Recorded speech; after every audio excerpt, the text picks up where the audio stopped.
शरणं हरिः शरणं हरिः शरणं हरिः शरणं। राम राम। साप्ताहिक सत्संग के लिए हमारे चैनल को जरूर सब्सक्राइब करें।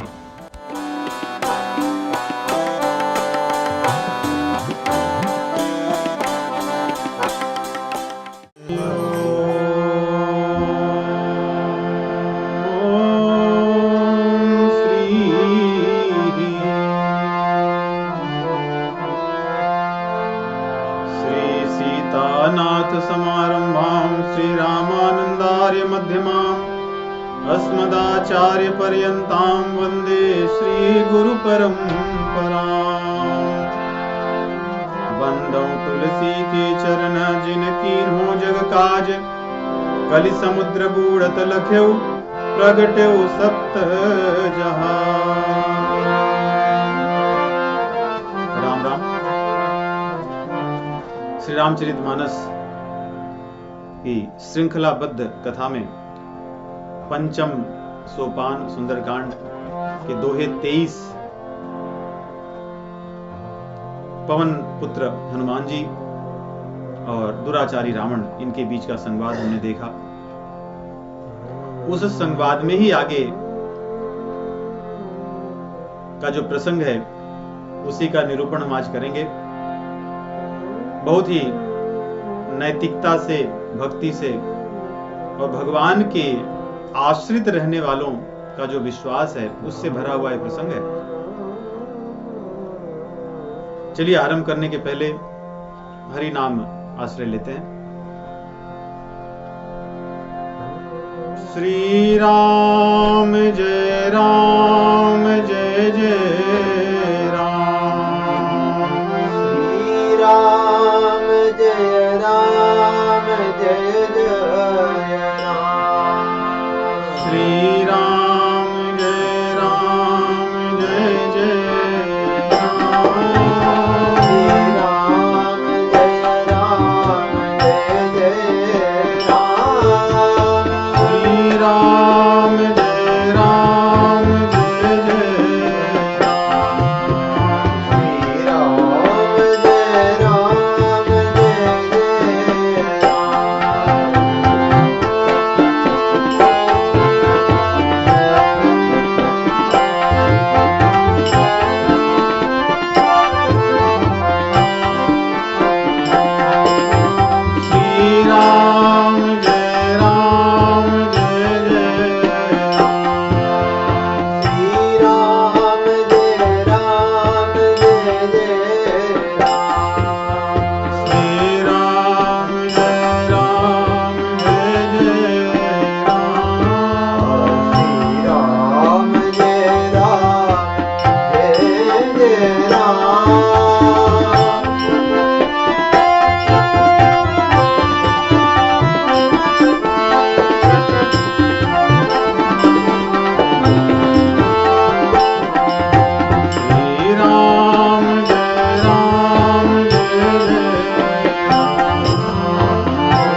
हनुमान जी और रावण के संवाद में जहां पर हम रुके थे 23 दोहे में, वो विराम ही बड़ा सुंदर है। हनुमान जी रावण को शिक्षा देते हैं। शिक्षा देने वाले हनुमान जी और जिसको शिक्षा दे रहे हैं वो रावण। तो दोनों के बीच में अंतर बहुत अधिक है। एक किसी प्रकार सुनने के लिए कुछ भी तैयार नहीं है और हनुमान जी की जो शिक्षा है वो बड़ी श्रेष्ठ है। रावण के किसी प्रकार उसकी समझ में आने वाली नहीं है। इसलिए हनुमान जी ने सबका सार उसको कह दिया, मोह मूल बहुशूल प्रद त्यागहु तुम अभिमान, भजहु राम रघुनायक कृपा सिंधु भगवान। दो शिक्षा दिए, एक विधि और एक निषेध। ये दोनों बहुत आवश्यक है, एक यम और एक नियम। हनुमान जी ने कहा निषेध, क्या नहीं करना, अभिमान नहीं करना, इसलिए उसको तज दो, छोड़ दो। और उसके बाद जो करना है विधि, भजहु राम रघुनायक कृपा सिंधु भगवान। तो कितनी सुंदर बात बोले। इससे एक दोहे में इससे अधिक सुंदर बात और कोई नहीं हो सकती है जीव के कल्याण के लिए। यदि हम अपना कल्याण चाहते हैं तो भगवान को भजना है, लेकिन भजने के लिए कैसे भजना है, ये बहुत आवश्यक चीज है। हम कई बार कार्य तो करना चाहते हैं, लेकिन कार्य करने की विधि क्या है वो नहीं पता होती हमें। इसीलिए कार्य हो जाने पर भी वो कार्य का फल नहीं मिलता हमें। जैसे हम किसी की प्रशंसा करें, उस व्यक्ति को अच्छा लगना चाहिए, परंतु प्रशंसा करते समय हम किस ढंग से कहते हैं उसको, ये उसको दुख दे सकता है या प्रसन्नता दे सकती है। किसी व्यक्ति की प्रशंसा करने के पहले उसकी 10 बुराइयां कह के फिर हम उसकी एक प्रशंसा करें, तो उस प्रशंसा का कोई लाभ या उस व्यक्ति को कोई हित नहीं होगा उससे। परंतु उसके कुछ भी जो भी गुण हो, छोटे ही हो बड़े हो, उसको बढ़ा चढ़ाकर यदि हम प्रशंसा करें तो उसको प्रसन्नता होगी।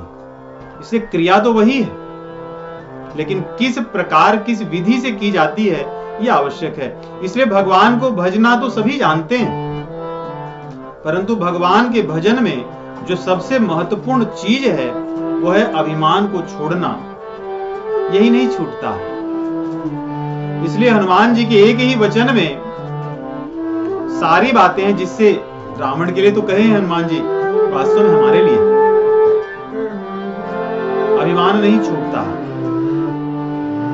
किसी चीज का अभिमान हो सकता है। अधिकतर अभिमान उन्हीं वस्तुओं का होता है जो आकर चली जाती हैं। संसार की जितनी भी वस्तुएं हैं वे आकर रहने के लिए नहीं आती, आकर जाने के लिए आती हैं। इसलिए यदि हम उन पर अभिमान करेंगे, और अधिकतर उसी पर करते हैं, इसलिए हमारा अभिमान शूलप्रद होता है, दुख देने वाला होता है। और इसी को शास्त्र में मिथ्या अभिमान, झूठा अभिमान कहा गया, अर्थात जो रहेगा नहीं। अभिमान तो ऐसा हो जो सदैव रहे। भगवान का अभिमान हो हमें कि मैं उनका हूं और वो मेरे हैं। ये अभिमान तो सदैव रहेगा, और ज्यों-ज्यों हम उस मार्ग में अधिक दृढ़ बनेंगे, ये अभिमान भी बढ़ता जाएगा। और ये अभिमान वास्तव में वास्तविक अभिमान यही है, और ये अभिमान होना चाहिए। ये अभिमान होने से फिर भजन दृढ़ होता है। लेकिन हनुमान जी कहते हैं तू अपने तामसिक अहंकार को, अभिमान को छोड़ दे। रावण को अभिमान अपने बल का था, अपनी दिग्विजय का था। सभा में जिन लोगों को बंधक बनाकर रखा था उसका अभिमान था। सोचिए, देवताओं की पूजा करने का अभिमान तो चलो एक तरह से अच्छा नहीं है, फिर भी देवताओं का अपमान करने के अभिमान से तो अच्छा है। रावण को अभिमान इस बात का था कि मैं देवताओं को अपनी मुट्ठी में रखता हूं, नचाता हूं, इसका भी अभिमान। यही तमोगुण की कोई सीमा नहीं है। इसलिए हनुमान जी जब बोले, गोस्वामी जी लिखते हैं कि हनुमान जी की वाणी भक्ति से सनी हुई थी, क्योंकि भजन करने के लिए कह रहे हैं। विवेक से सनी हुई थी, इसलिए हनुमान जी ने कहा था कि सजल मूल जिन सरितन नाही, बरख गए पुनि तब ही सुखाई। ये विवेक की बात है कि आदमी देखता नहीं कि मेरे पास जो चीजें आई हैं ये जाने के लिए आई हैं। रावण यही नहीं देखता था, इसलिए हनुमान जी ने विवेक की बातें की और वीरत की, वैराग्य की हनुमान जी ने बातें की। चीजों को त्याग दो, चीजों को त्याग देना ही वास्तविक वैराग्य है। मनुष्य शरीर मिला ही इसीलिए। देखिए, मानव जीवन में हमें सदैव, साधकों को सदैव इस चीज का अभ्यास करना चाहिए कि हम चीजों को धीरे धीरे छोड़ें, धीरे धीरे पकड़े नहीं, क्योंकि संसार का जो स्वभाव है धीरे धीरे चीजें आती जाती हैं अधिक। इसीलिए हमें जैसे जैसे अवस्था बढ़ती है नींद नहीं आती, क्योंकि हम चीजों को छोड़े नहीं। चीजों का भार हमारे सिर पर, बुद्धि पर बढ़ता जाता है। इसलिए जैसे जैसे कई बार व्यक्ति बूढ़ा होता है, नींद भी चली जाती है। इतनी चीजों को लेकर बैठा रहता है, छोड़ता नहीं। इसलिए हनुमान जी की जो वाणी थी भक्ति की तो थी, भक्ति करना चाहिए, लेकिन भक्ति के सहायक क्या है? विवेक। भक्ति का दूसरा सहायक वैराग्य, ज्ञान वैराग्य। और ज्ञान वैराग्य भक्ति के साथ साथ नीति भी हमें पता हो, जिससे संसार में हम दुष्टों द्वारा खाए न जा सकें, अपनी सुरक्षा, अपने आप को संभाल सकें। इस प्रकार हनुमान जी ने बातें तो उसको बहुत की, परंतु उसको सुन करके रावण को प्रसन्नता नहीं हुई। क्यों? गोस्वामी जी लिखते हैं कि अभिमानी था इसलिए। यदि अभिमानी नहीं होता तो ये बात सुन करके हनुमान जी के चरणों पर वहीं दंडवत प्रणाम करता कि आपने मेरी आंखें खोल दी। लेकिन गोस्वामी जी लिख रहे हैं, जब ऐसी बातें उसने सुनी, जदपि कही कपि अति हित बानी, भगति विवेक विनय नति सानी। भगति विवेक विरति नय सानी, बोला बिहसी महाअभिमानी, मिला हमहि कपि गुरु बड़ ज्ञानी। देखिए, हनुमान जी की प्रशंसा कर रहा है कि वाह, क्या मेरे गुरु मिले। ऐसी बात व्यक्ति दूसरों से कहता है कि मेरे गुरु ऐसे, कोई गुरु से नहीं कहता कि वाह क्या मेरे गुरु मिले। बोला बिहसी महाअभिमानी, मिला हमहि कपि। कह रहा मेरे गुरु बंदर है, ऐसा कोई अपने गुरु को कहता है। मेरे गुरु बड़े ज्ञानी है, सामने कह रहा है कि वाह मेरे गुरु जी कितने बड़े ज्ञानी और बंदर हैं। ऐसी बातें गुरु तो स्वीकार कर रहा है, परंतु गुरु की भावना नहीं है। परंतु हनुमान जी उसी से प्रसन्न हो गए और अपने गुरु जी के मृत्यु की कामना कर रहा है। मृत्यु निकट आई, हल तो ही लागे सी अधम सिखाओ।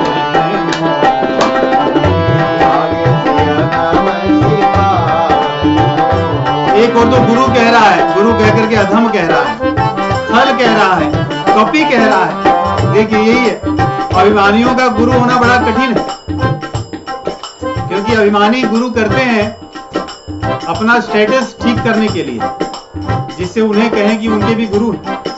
लेकिन वो गुरु को गुरु नहीं, गुरु को अपना शिष्य मानते हैं। और अभिमानियों के गुरु कई बार ऐसे हो ही जाते हैं, उन्हें भी लगता है कि हाँ ठीक है।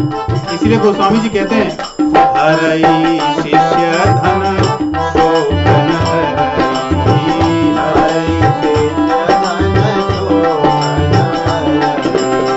हरई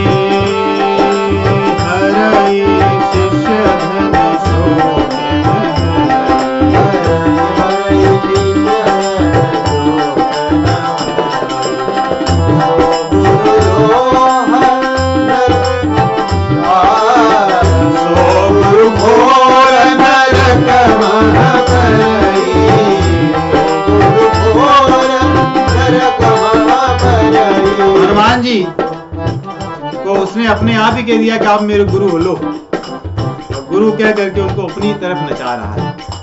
लेकिन हनुमान जी ऐसे लोगों के गुरु बनना स्वीकार नहीं करते। कोई और होता तो बन जाता, ठीक है, क्या मुझे प्रभाव पड़ता। इसलिए हनुमान जी बोले कि सही बात है, तुझे मृत्यु देवी दिख तो रही है, मेरा चेला अच्छा है कि उसका विवेक तो खुल गया है, देख तो रहा है उसको मृत्यु, क्योंकि मृत्यु को कोई देख ले अर्थात विवेकी व्यक्ति होता है, मूढ़ व्यक्ति मृत्यु को नहीं देख पाता। लेकिन हनुमान जी कह रहे हैं तेरा विवेक तो खुला, लेकिन उल्टी दिशा में। मृत्यु आई है तुझे लेने के लिए और तू दूसरों को देख रहा है। उल्टा वही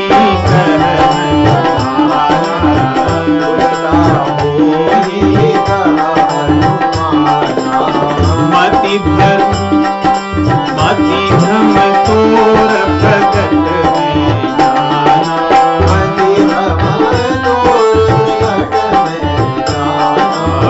मति भ्रम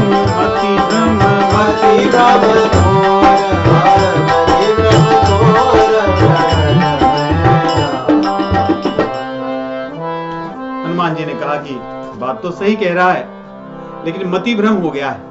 मति भ्रम में आदमी को दिखती चीजें ठीक ठाक ही हैं, परंतु उल्टी दिखती हैं, बस यही समस्या होती है। पहले हम जब गांव में रहते थे तो उस समय तो कुछ नहीं था, बस एक घड़ी हो वही पर्याप्त है, बस समय देखने के लिए क्या है। कई बार तो वो भी नहीं होता था, परंतु अनुमान से पता चलता था कितना बज रहा होगा।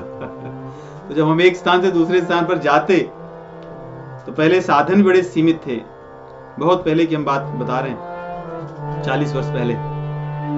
तो या तो द्विचक्रिका साइकिल हो या किसी सामान्यतः ऐसे लोग हो जिनके पास मोटरसाइकिल हो, और पैदल ही यात्रा बहुत बार होती थी। हमने भी बहुत पैदल यात्राएं की, ब्रह्म मुहूर्त में उठकर ही पैदल यात्रा करते थे, कहीं जाना होता किसी के यहाँ तो सुबह उठ गए, जिनके यहाँ पहुंचना है कम से कम 6-7 कोस अर्थात 200 किलोमीटर यात्रा पैदल पूरा कर लेते थे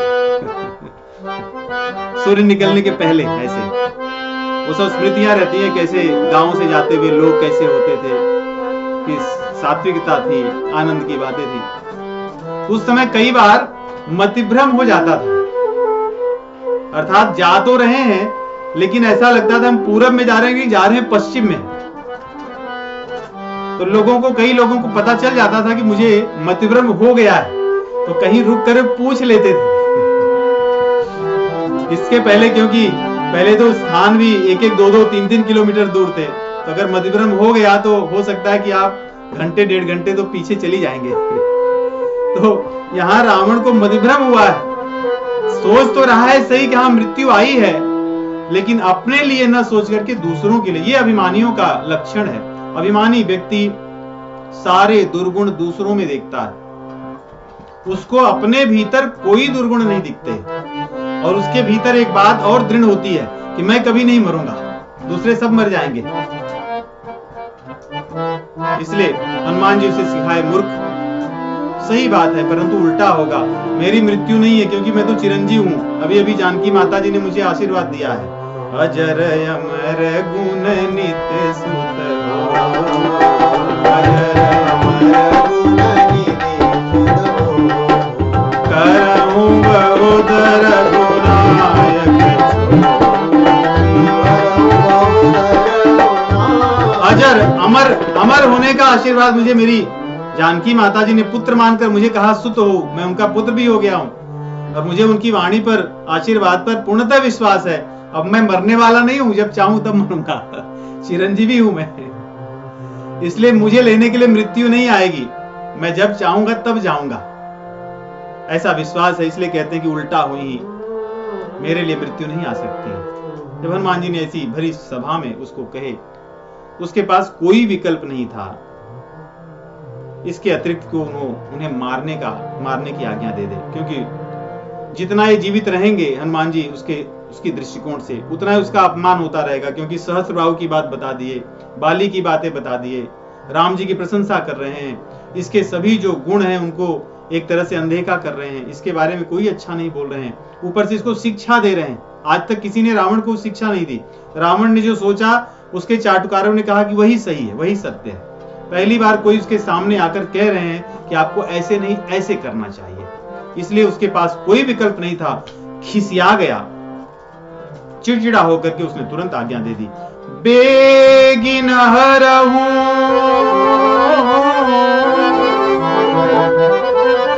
मूढ़ कर प्राण, बेगिन हरहूं मूढ़ कर प्राण।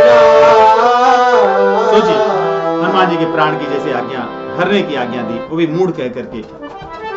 सैनिक सेवक तो तुरंत खड़े ही थे, दौड़े करके आए और हनुमान जी को पकड़कर उनका वध करने की चेष्टा जैसे उन्होंने की, उसी समय या तो भगवान की इच्छा से, संयोग से, या ऐसा लगता है कि विभीषण जी सभा के बाहर ही खड़े होकर सुन रहे थे और जैसे ही हनुमान जी को मारने की आज्ञा दी, उनसे रहा नहीं गया, दौड़े आए, अकेले नहीं अपने मंत्रियों के साथ आए, सचिवों के साथ, सेक्रेटरीट के साथ आए। सचिवन सहित विभीषण आए, सचिवन सहित विभीषण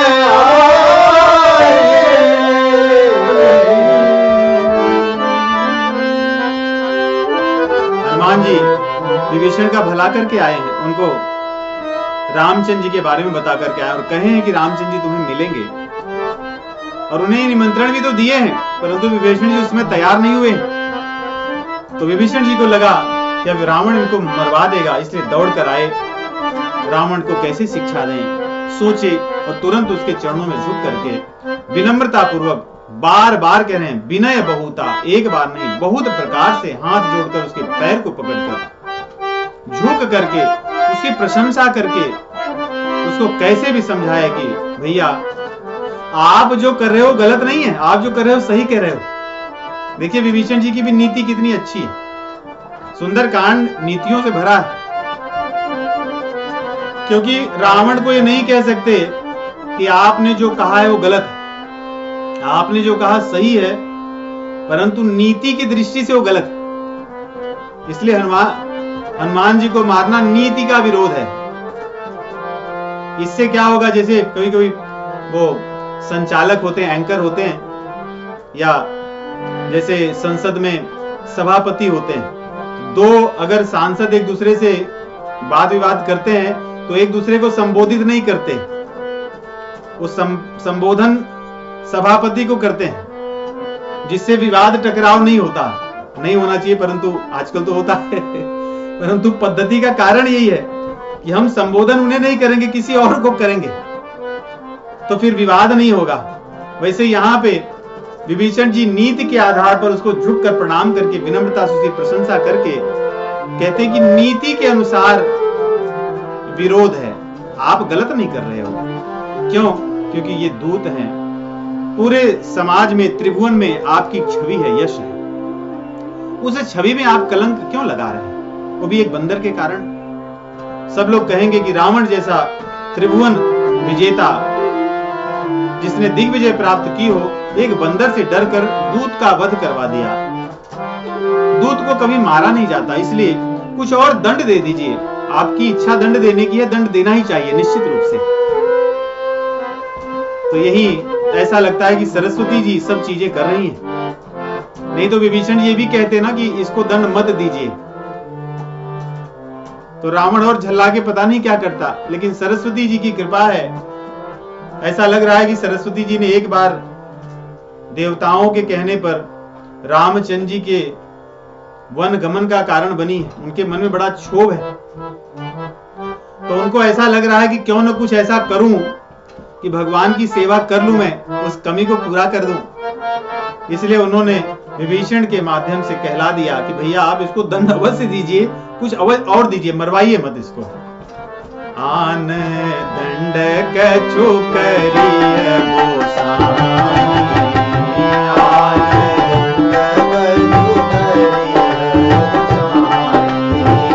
आन दंड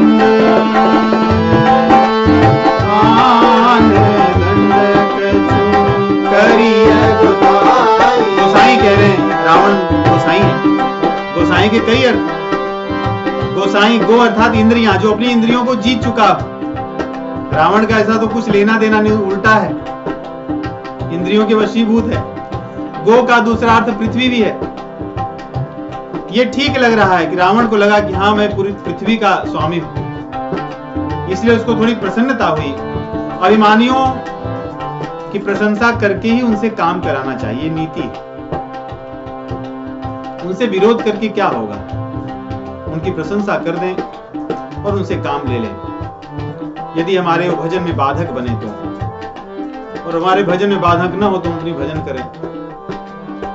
आन दंड कछु करिय गोसाई, आन दंड कछु करिय गोसाई। सब ही कहा, सभी मंत्री प्रसन्न हो गए, क्योंकि रावण की प्रशंसा करके, गोसाई करके कहे तो चाटुकार भी प्रसन्न हुए कि सही बात है महाराज, आपके यश में कलंक नहीं लगेगा, इसको दंड दे देते हैं।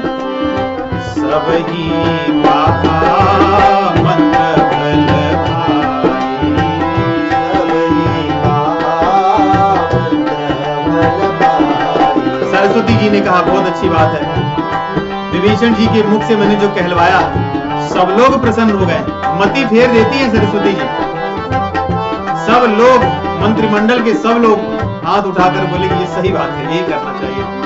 और रावण की मति फेर दी सरस्वती जी ने, वो भी कहा कि बहुत अच्छी बात है। सुनत बिहसी बोला दस कंधर, बोला दस कंधर। अंग भंग करी अठवहु बंदर, अंग भंग करी अठवहु बंदर। देखिए, सुनत बिहसी बोला, कौन बोला? रावण नहीं बोला, 10 कंधर बोला। जिसकी बुद्धि 10 मुख वाली थी, जिसके 10 बुद्धियां थी, 10 सिर थे, उसकी बुद्धि भी सरस्वती जी क्षण भर में फेर दी। उसका विवेक उल्टा हो गया। वो चाहता तो ये भी कहता नहीं कि इनकी पूंछ को काट दो, सब सरल हो जाता, लेकिन सरस्वती जी ने ऐसी अपनी लीला की कि कह रहा है कि इनकी पूंछ में आग लगा दो। यही सरस्वती जी की कृपा है। कपि के ममता पूछ पर सब ही कहो समझाई, तेल होरी कट बांधी होरी पावक दे दूर।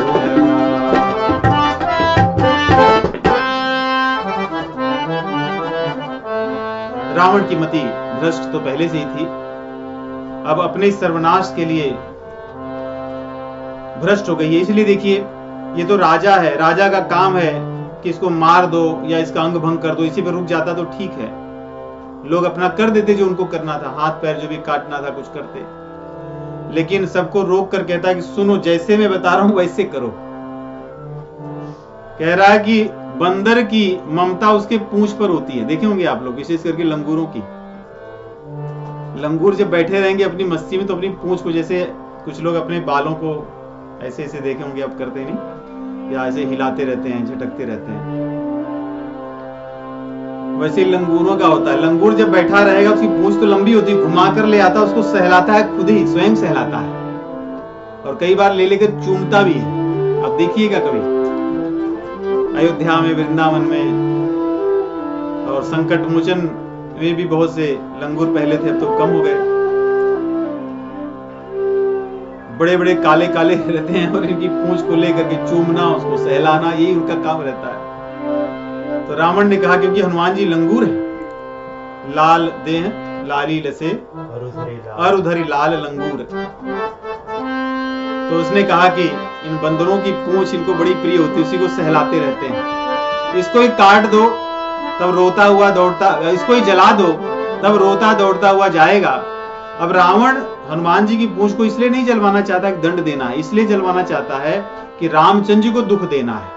रामचंद्र जी के अभिमान को नष्ट करना, उसकी अपने अनुसार। इसलिए वो कह रहा है कि जब जाएगा अपने स्वामी के पास तब पता चलेगा कि किसी शेर से पाला पड़ा था, भेजे थे बंदर को। मैं उनके स्वामी को देखना चाहता हूं, तब लेकर रोता हुआ अपने स्वामी को आएगा। इसलिए वो पूंछ जलवाना चाहता है और कोई कारण नहीं। ऐसा विरोध है रामचंद्र जी से उसका कि रामचंद्र जी के विरोध के कारण हनुमान जी को ऐसा कष्ट देना चाहता है। उद्देश्य उसका यहाँ पे स्पष्ट है। पूछहीन बानर तह जाई, तब सठ निज नाथ ही नहीं आई। और मेरे सामने रामचंद्र जी की प्रभुताई, राम विमुख संपत्ति प्रभुताई, जाय रही पाई बिन पाई, ऐसी इसकी उद्दंडता, मूर्खता। मेरे सामने रामचंद्र जी की बड़ाई कहता था, उनकी बड़ाई मेरे सामने। जिन कई की भेसी बहुत बड़ाई, देखो मैं तिन कई प्रभुताई। यह है ईर्ष्या द्वेष कि रामचंद्र जी की बड़ाई मेरे सामने किया था, अब मैं देखना चाहता हूं कौन है। ऐसा कहकर जब आज्ञा दिया, सुनते ही वचन सुनत कभी मन मुस्काना, भय सहाय शारद मन जाना। हनुमान जी देखिए त्रिकालज्ञ हैं, सब कुछ जानते हैं। अपनी कोई भी, हनुमान जी को आज तक कहीं नहीं देखोगे कोई भी कार्य उन्होंने सेवा किया हो और सोचो कि मैंने किया है। यहाँ पे रावण की मूर्खता को श्रेय नहीं दे रहे, चाहते तो बोलते कि रावण मूर्ख था इसलिए बोल दिया, ऐसी भी कह सकते थे नहीं। लेकिन हनुमान जी संत है, वो यहाँ पर रावण की दुष्टता की चर्चा करने के बदले कहते हैं कि सरस्वती जी की कृपा है, भाई सहाय शारद में जाना। सरस्वती जी मेरी सेवा करने के लिए, सहायता करने के लिए आई हैं, वो करवा रही हैं। रावण की मूर्खता का इसमें कोई दोष नहीं है, या वो कारण नहीं, निमित्त नहीं है। ऐसा कह करके बड़े प्रसन्न होते हैं और राक्षस लोग अपनी प्लानिंग कमेटी बनाते हैं कि क्या किया जाए। और तो है, और गोस्वामी तुलसीदास जी कवितावली में लिखते हैं कि सब बड़ी चर्चा होती विस्तार से, कैसे पूंछ को लपेटा जाएगा, कहां कहां से क्या आएगा। पूंछ लपेटना शुरू हुआ, हनुमान जी को बड़ा आनंद आने लगा कि आज इतना मैं थका था, मेरी पूंछ की सेवा हो रही है। पूंछ को, और जैसे पक्षी प्रसन्न होते हैं तो पंख को फुलाते हैं, वैसे ही बहुत से पशु जिनकी पूंछ होती है वैसी उस तरह से गिलहरी देखोगे प्रसन्न होती है तो अपनी पूंछ को फैलाती है, उसे वो करती है। गायें इत्यादि प्रसन्न होती है तो पूंछ को फैलाती है, उनके जो पूंछ के अंत के जो बाल होते भी फैल जाते हैं, फूक जाते हैं, प्रसन्नता होती है।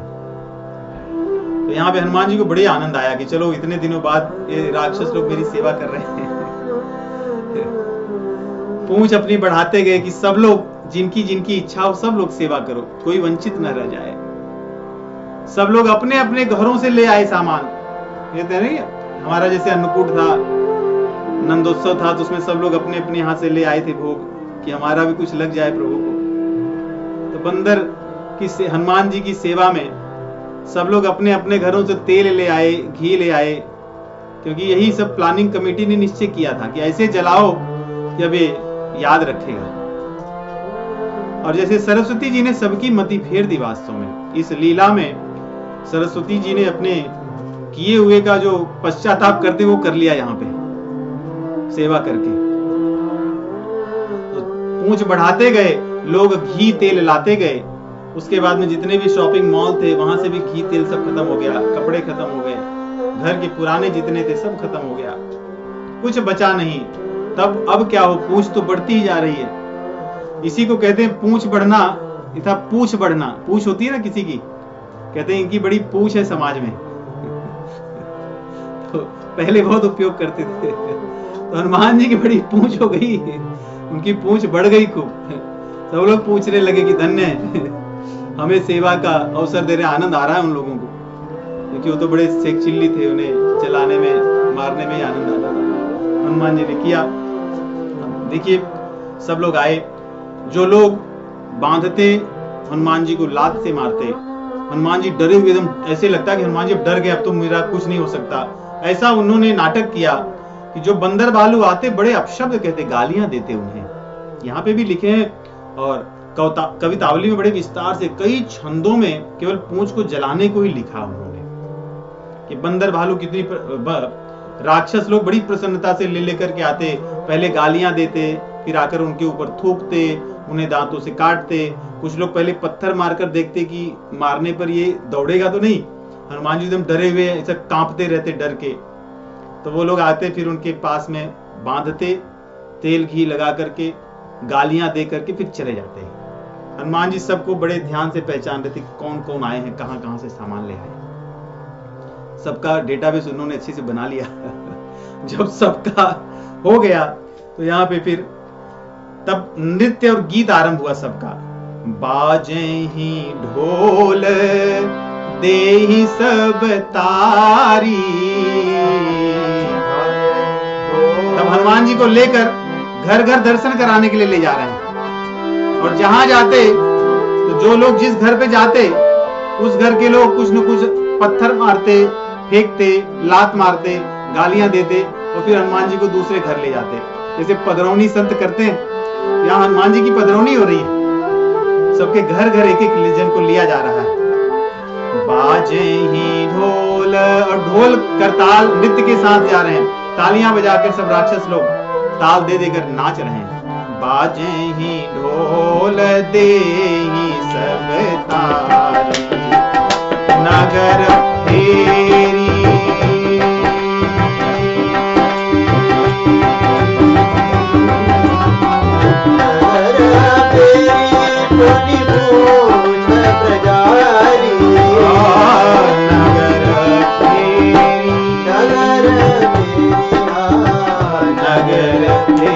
क्योंकि इस लीला में सबसे अधिक समय जो लगा नगर फेरी, घर घर जाना। हनुमान जी अपनी पूंछ उनके लिए बढ़ा देते कि हमारी पूंछ तुम्हारे यहाँ भी है, तुम भी हमें पूछते हो, लो आपके लिए थोड़ी सी हमने पूंछ कुछ फीट बढ़ा दी है, इसमें लपेट लो, जो घर में है प्रसाद दे दो, हमारे लिए भोग लगा दो। हनुमान जी सबका लेते गए। नगर फेरी, उसके बाद में पुनि पूछ प्रजारी। नगर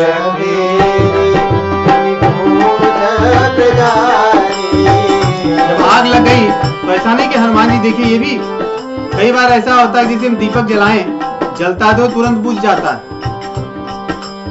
तो फिर हनुमान जी सोचे ऐसा ना हो लोग आग तो लगा दिए और मैं लगूं उड़ने, तो इनका जो काम करना कर नहीं पाऊंगा। इसलिए हनुमान जी ने पहले देखा कि आग लग गई है ठीक से, काम अब हो जाएगा, दीपक प्रज्वलित हो गया है, सबके घर घर में उजियारा करूंगा अब।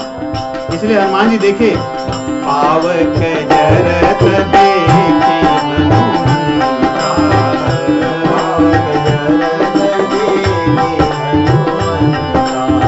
भयं परम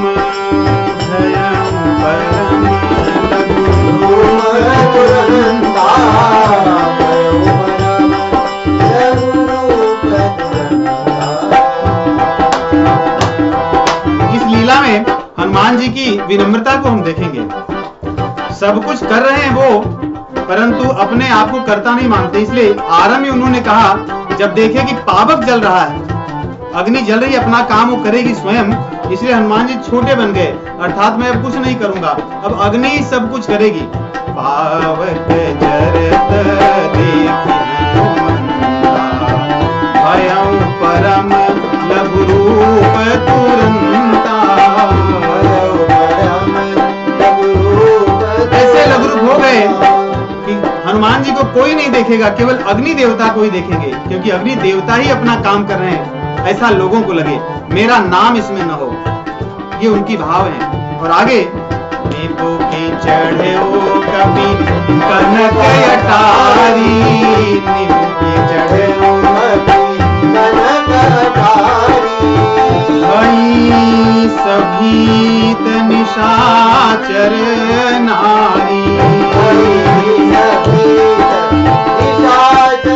वह क्या था कि जब घर घर जा रहे थे हनुमान जी, तो जो पुरुष इत्यादि थे आते थे, पूंछ में कपड़े लपेटते थे, घी ते डालते थे, गालियां देते थे, बच्चे लोग दूर से पत्थर इत्यादि मार के तालियां बजा के नाचते थे, उपहास करते थे। लेकिन जो राक्षसनियां थी वे लोग अटारी पर बैठ करके तमाशा कर रही थी, वे भी अपना आनंद ले रही थी, ठहाके लगा रही थी। इसलिए हनुमान जी बोले कि नीचे वालों को तो मैं देखूंगा ही, पहले जो ऊपर आनंद ले रही थी उनको मैं प्रसाद दे दूं। इसलिए हनुमान जी नींबू के चढ़े वो कपि कनक अटारी, नींबू के चढ़े वो कपि कनक अटारी, नींबू के चढ़े वो कपि, नींबू तुरंत ऐसे ही उछल करके, बस उछल के बैठे, जैसे टिड्डा उछलता है। नींबू का अर्थ है ऐसे थोड़ी सी छलांग मारना और पहुंच जाना, ऐसे जैसे मेढक होता है, या तुरंत क्षण भर में, पता नहीं चलता। कनक अटारी पर गए, राक्षसियों का वध नहीं किया उन्होंने, बस उनको भयभीत किया। वे लोग भागी, अरे ये कैसा बंदर है, इसका सुना तो बहुत था, क्योंकि पति लोग आके बताए थे कि बड़ा भयंकर है। कवितावली में गोस्वामी जी लिखते हैं कि ये सब अपने पतियों को गाली देती हैं कि ऐसे दुष्ट हमारे पति हैं, जब जानते थे इतना भयंकर राक्षस है तो क्या आवश्यकता थी इसको अपने घर ले आने की, क्या आवश्यकता थी इसको अपना घर दिखाने की, ऐसी सब चर्चा करती हैं। इसलिए हनुमान जी कनक अटारी पर गए और हरि प्रेरित ते ही अवसर चले मरुद 49। पुनः हनुमान जी अपनी करनी में अपना नाम नहीं लगाते, भगवान की प्रेरणा से मरुदगण जो इंद्र के 49 भाई हैं, जो देवताओं में जिनकी गणना होती है, उन्होंने सहायता की अग्नि को बढ़ाने में, क्योंकि वो देवताओं के सहायक हैं। भगवान की कृपा है, अग्निदेव काम कर रहे हैं और मरुदगण लोग सहायता कर रहे हैं। हनुमान जी क्या कर रहे हैं, कुछ नहीं कर रहे। इसीलिए जाकर रामचंद्र जी को कहते हैं कि शाखा मृग कई बड़ी मनुसाई, शाखा ते शाखा पर जाई। बंदर तो उछलता है, बंदर क्या करता है, मैंने तो कुछ नहीं किया, बस मैं उछला एक पेड़ से दूसरे पेड़ पर। इसलिए हनुमान जी यहाँ पे सभी लोगों के गुण बता रहे हैं, उनका कुछ नहीं। भगवान की कृपा है, पवन देवता काम कर रहे हैं, वायु देवता काम कर रहे हैं, मरुदगण 49 सहायक बने हुए हैं इंद्र देवता के, क्योंकि इंद्र के सभी मंत्रिमंडल के लोग रावण के यहाँ बंदी बने हुए हैं, इसलिए सब सहायता कर रहे हैं। और हनुमान जी क्या किए, अट्टहास करी गर्जा,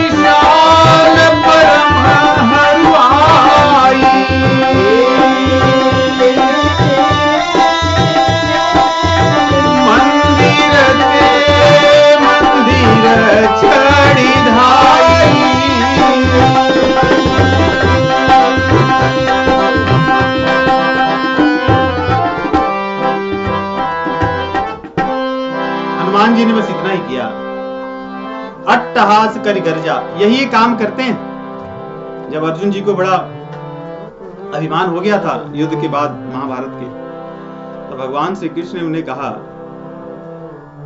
वैसे तो लीला है उनकी द्वारिका की, जिसमें रुक्मिणी जी को, अर्जुन जी को और अपने महासुदर्शन चक्र को, तीनों जन को शिक्षा देने के लिए भगवान श्री कृष्ण हनुमान जी को बुलाते हैं।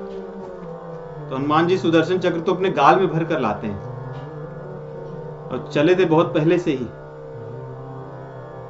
भगवान के पास पहुंच जाते हैं, श्री कृष्ण जी के पास।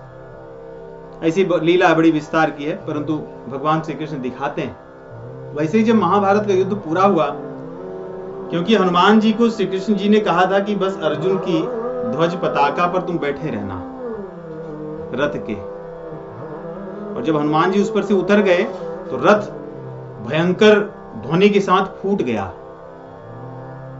भगवान बोले कि अगर ये हनुमान जी न बैठे होते तो तुम्हारा एक एक, जब बाण तुम मार रहे थे, तुम्हारे बाण के मारने से तुम्हारा रथ कितना पीछे जाता तुम्हें नहीं पता था। दूसरी चीज, क्योंकि वहां पर इतने भारी बन करके बैठे थे। दूसरा कहे कि अगर हनुमान जी को भगवान श्री कृष्ण ने कहा, हनुमान जी ने कहा मैं क्या सेवा करूं, भगवान श्री कृष्ण ने कहा तुम यही करना कि शत्रुओं के बल को कम कर देना। बोले ठीक है प्रभु, मैं अपनी दहाड़ से ही काम करूंगा। तो जब बड़े बड़े वहां से योद्धा आते तो हनुमान जी अपनी दहाड़ से उनका हृदय कंपित कर देते, उनका जो बल था वैसे ही कम हो जाता और उसके बाद अर्जुन उन्हें क्षण भर में पराजित कर देते। हनुमान जी दहाड़ से ही शत्रु, और रामायण के युद्ध में भी उन्होंने यही किया, बस दहाड़ते ऐसा कि कई राक्षस तो वहीं गिर करके उनका हृदय कहते नष्ट हो जाता, उनका हृदय बंद हो जाता, हृदय हार्ट अटैक हो जाता था उन्हें। तो यहां पर भी हनुमान जी ने बस विशाल शरीर धारण करके और फिर आवाज ऐसा किए कि आकाश से आवाज आई इतनी तेज कि सब लोग डर गए, राक्षसियां इत्यादि सब डर गए, कईयों के गर्भपात इत्यादि हो गए। अब राक्षस नए नहीं जन्मेंगे, ये हनुमान जी की कृपा है कि हनुमान जी के जाने के बाद राक्षस जो गर्भ में थे उनका कल्याण उसी क्षण हो गया। इसलिए संतों के माध्यम से भगवान के भक्तों से कल्याण जल्दी होता है, भगवान बाद में करते हैं।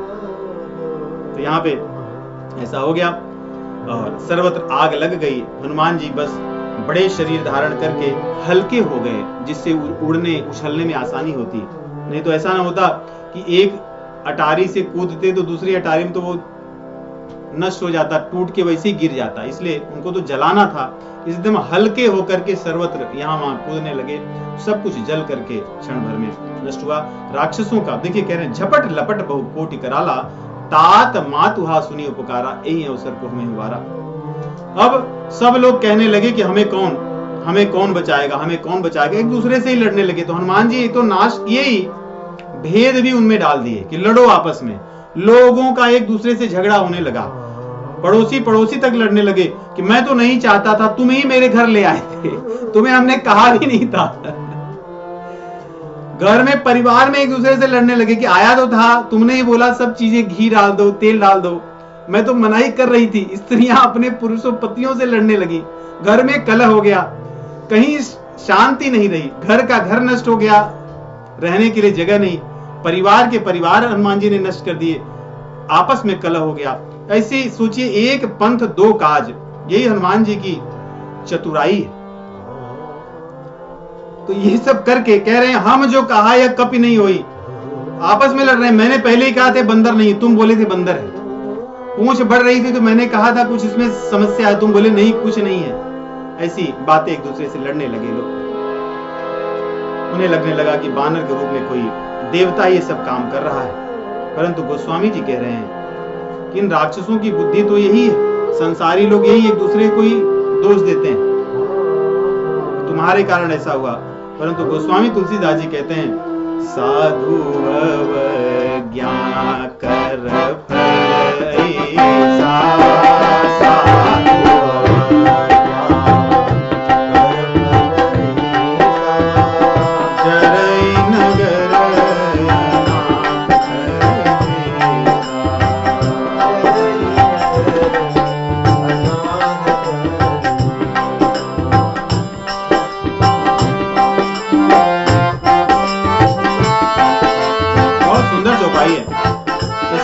भी बहुत हैं। हमारे गुरुदेव भगवान ने इसके बड़े सुंदर और प्रासंगिक प्रायोगिक भाव बताए।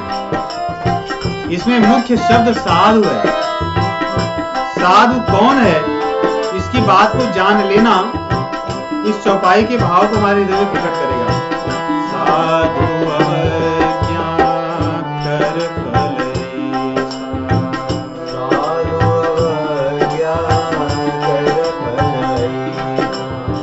जरई नगर अनाथ कर देसा, जरई नगर अनाथ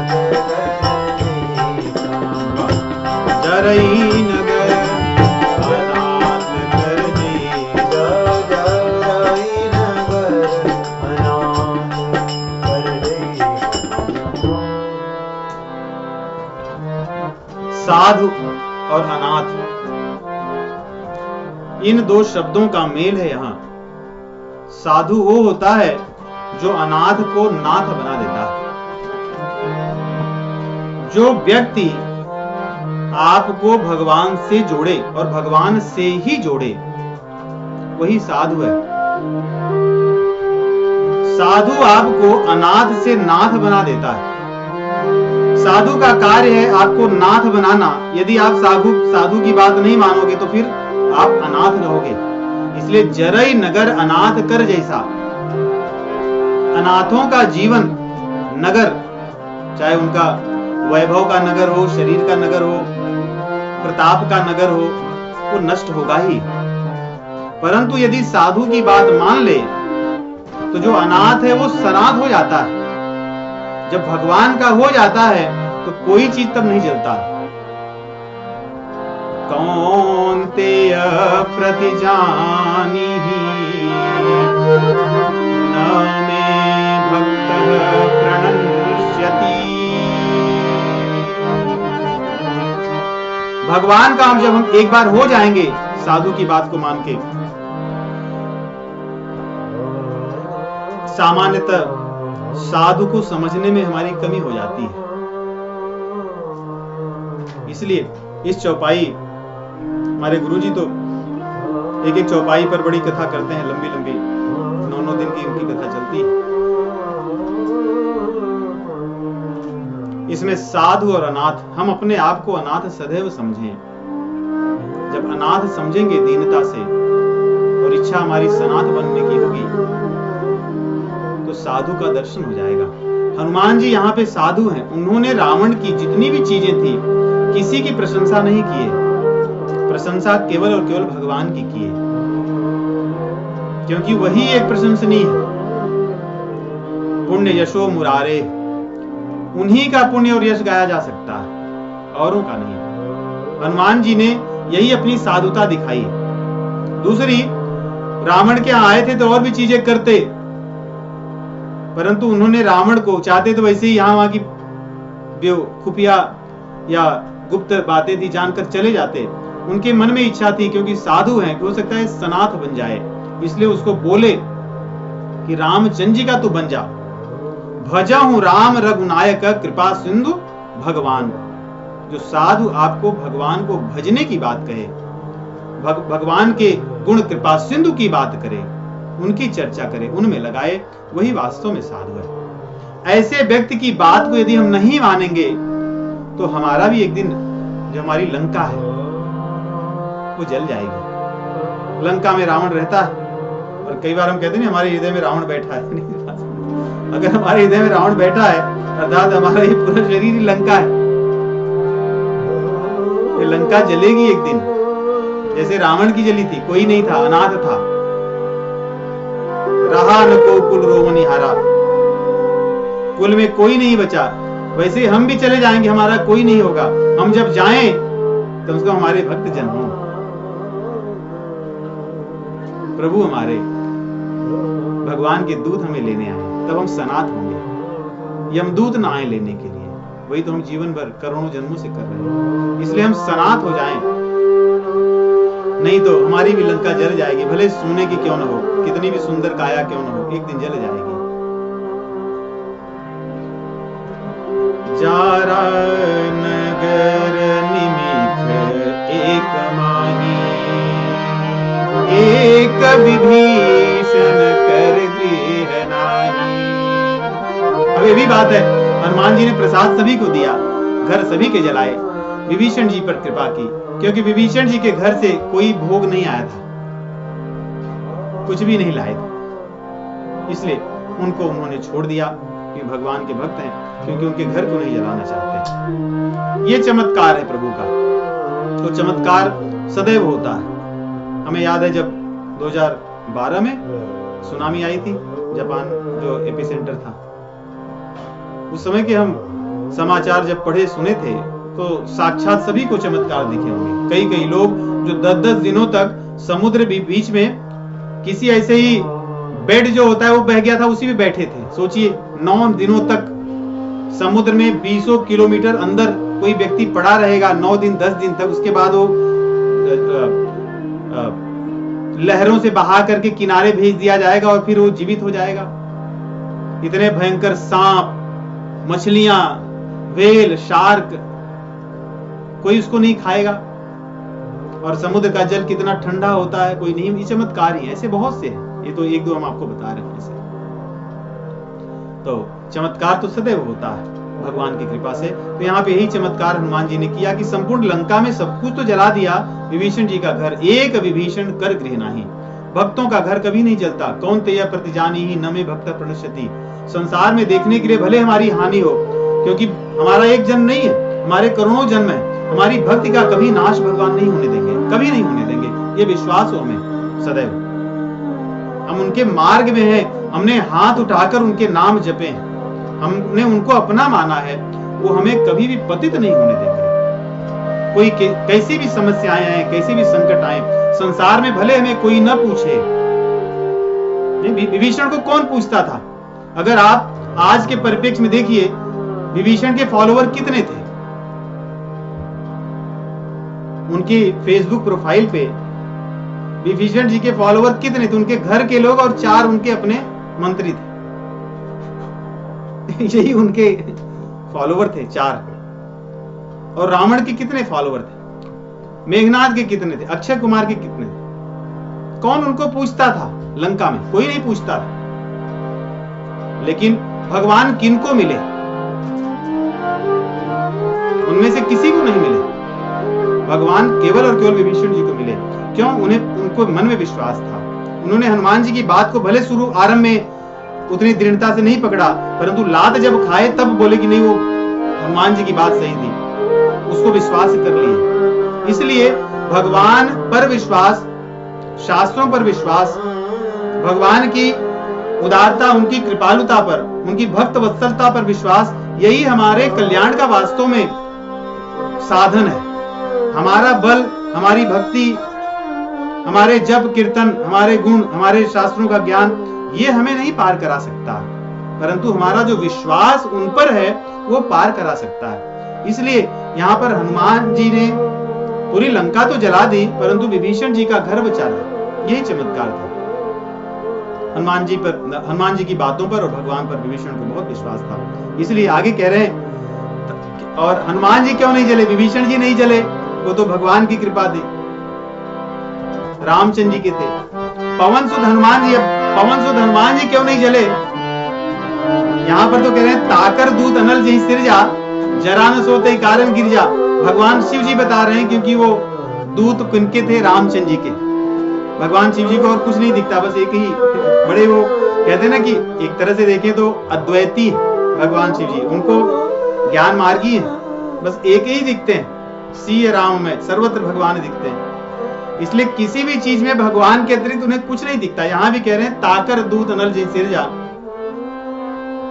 ऐसा लग रहा है कि गिरिजा ने कहा कि अग्नि देवता ने हनुमान जी को बचा दिया, तो भगवान शिव जी बोलते हैं कि पागल हो गई हो, अग्नि देवता क्या बचाएंगे? अग्नि देवता इसलिए बचाए क्योंकि वो रामचंद्र जी के दूत हैं, इसलिए, नहीं तो अग्नि देवता क्या करते? वाल्मीकि में हनुमान जी सोचते हैं, जब उनकी बार बार हनुमान जी देखते हैं सब कुछ तो जला जा रहा है, मेरी पूंछ क्यों नहीं जल रही है? क्योंकि वाल्मीकि रामायण में अलग अलग तरह के भाव हैं, तो हनुमान जी बार बार अपनी पूंछ को देख देख कर सोचते रहते हैं कि मेरी पूंछ क्यों नहीं जल रही है। तब उनके मन में आता है कि मेरे पिताजी जो वायु है वो मेरी रक्षा कर रहे हैं, और वायु जो है वो अग्नि के सहायक मित्र हैं, क्योंकि वायु चाहे तो अग्नि को जलाए या बुझाए। अग्नि को जलाने बुझाने का मुख्य कारण वायु है। तो सोचते हैं कि मेरे पिताजी अग्नि के मित्र हैं, सहायक हैं, इसलिए अग्नि मुझे नहीं जला रहा है। फिर सोचते हैं नहीं, अभी अभी जानकी माता जी ने मुझे जो आशीर्वाद दिया है उसी के कारण मेरी पूंछ नहीं जल रही है। तब उस पर जाकर के वो दृढ़ हो जाते कि नहीं, जानकी माता जी की जो कृपा थी इस कारण मेरी पूंछ नहीं जल रही है। ऐसा विचार करते हैं, उनका निष्कर्ष था। भगवान शिव जी का भी निष्कर्ष यही है कि रामचंद्र जी के दूत हैं, इसलिए कोई कुछ नहीं कर सकता उनका। अग्नि हो, वायु हो, जल हो, कौन क्या करेगा? इस प्रकार कह के कहते हैं, उलटी पलटी लंका सब जारी, पलटी लंका सब जारी, बूदी परा पुनि सिंधु मझारी, बूदी परा पुनि सिंधु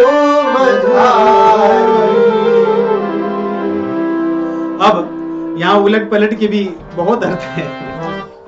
उलट पुलट अर्थात जैसे हम पहले वो अलाव जलाते थे ना, लकड़ी इत्यादि, तो जो चीजें पीछे रह जाए फिर उनको आग में डाल देते थे, या चूल्हे पे जो भोजन बनता था तो जो लकड़ियां या कंडे पीछे रह जाते फिर उनको ढक के दे देते, तुम भी जलो। तो वैसे हनुमान जी ने उलट पलट करके सब जो जिस तरफ बचे थे सबको जलाया।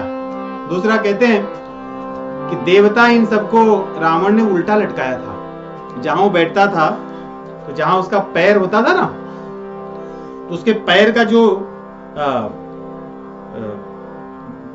तल था उसके नीचे उसने उसके नीचे शनि देवता को लटका कर रखा था, बांध कर, वो भी सीधा नहीं उल्टा।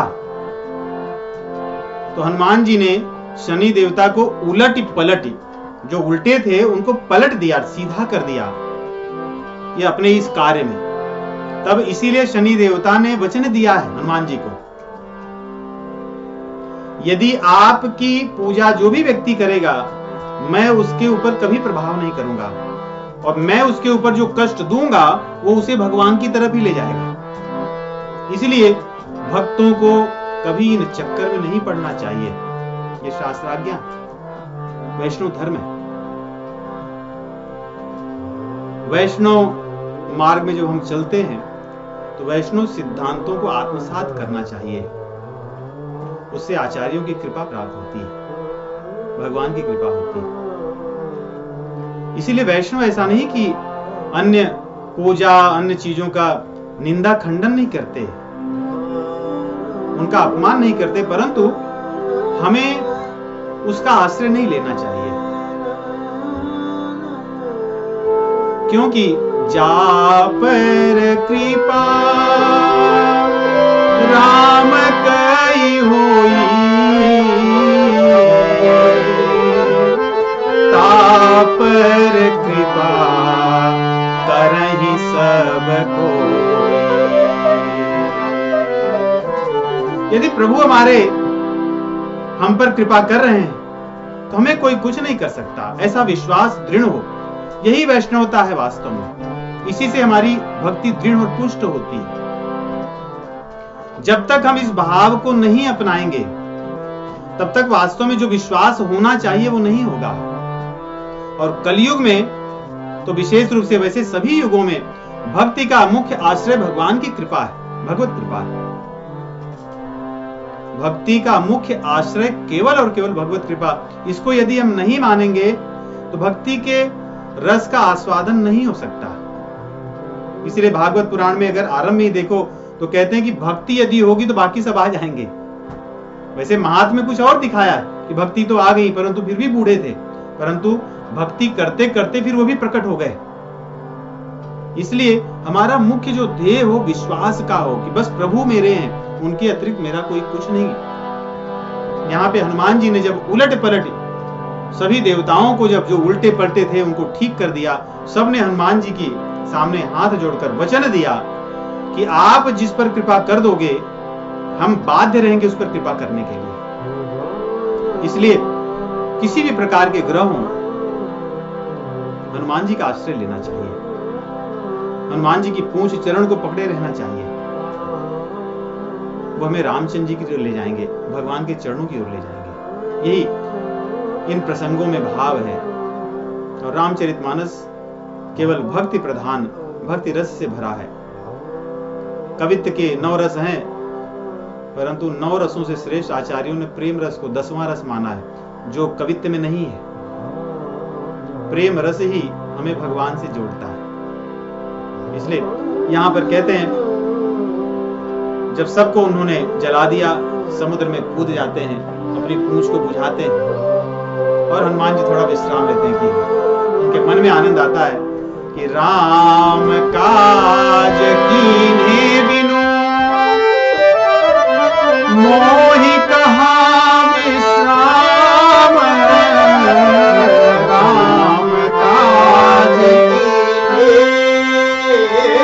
राम काज कीन्हे बिनु। पहले ही कहे थे कि जब तक रामचंद्र जी का कार्य नहीं होगा मैं विश्राम नहीं लूंगा। अब काम हो गया, अब उनके मन में आए कि अब जो काम के लिए निकला था अब काम हुआ। काम तो था बस जानकी माता जी को देखना, परंतु बाकी एड ऑन उन्होंने किया था। जाते जाते जहां जो सुनते थे लिख लेते थे। अच्छा सपना देखा है तो रामचंद्र जी के पास यही सपना देखी होगी, सपने में जितनी चीजें थी सब लिख लिए। जानकी माता जी ने कहा कि जात उधान सेना, ये जो राक्षसों की सेना बड़ी भयंकर है, तो हनुमान जी ने उसको भी लिख लिया। चलो इनकी भी शक्ति थोड़ा देख करके जाएंगे, क्योंकि जानकी माता जी कह रहे हैं कि इनकी शक्ति बहुत अधिक है, था लगाकर जाना प्रभु जी के पास। तो हनुमान जी ने जहां जहां जिसने जो जो कहा सब अपने सूची में लिखते गए। अब सब कुछ कर लिए हैं, बस अब जानकी माता जी के चरणों में प्रणाम करके यहाँ से लौट कर जाने का समय है। उस कथा को अगले सप्ताह हम श्रवण करेंगे। राम राम, हरि नाम संकीर्तन करते हैं। सीताराम सीताराम सीताराम सीताराम।